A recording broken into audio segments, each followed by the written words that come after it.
What do a boy without eyes who rode his bike, a deaf woman who plays drums, a hiker who navigates by clicking, and a subject who sees with their tongue all have in common?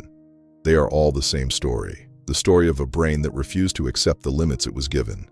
They are all the same story, the story of a brain that refused to accept the limits it was given. For most of the 20th century, scientists believed the adult brain was fixed. You were born with neurons, and as you age, you lost them.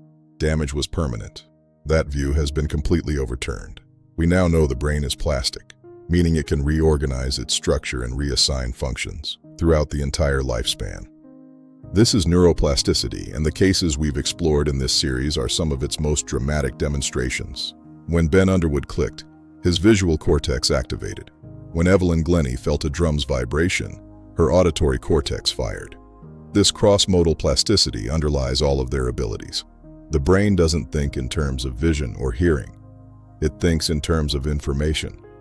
Give it reliable information through any channel, and it will build a map of the world.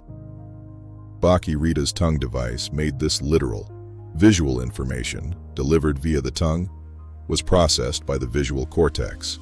The route changed. The destination remained.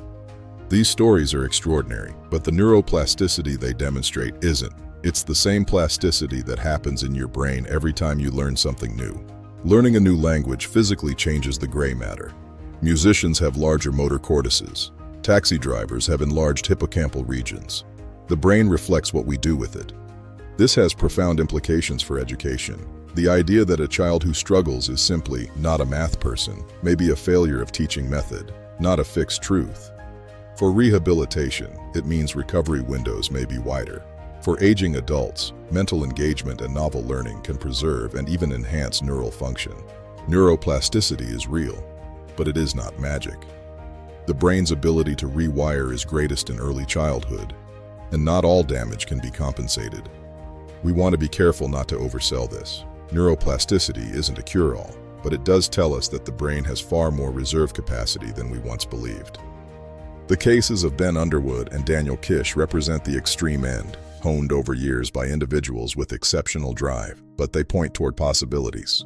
Ben Underwood died at 16, but his brain had already changed neuroscience. He left behind a question. If a child with no eyes could build a new way to see, what might you build? The science says, your brain isn't finished. It never is. It simply needs a new way in.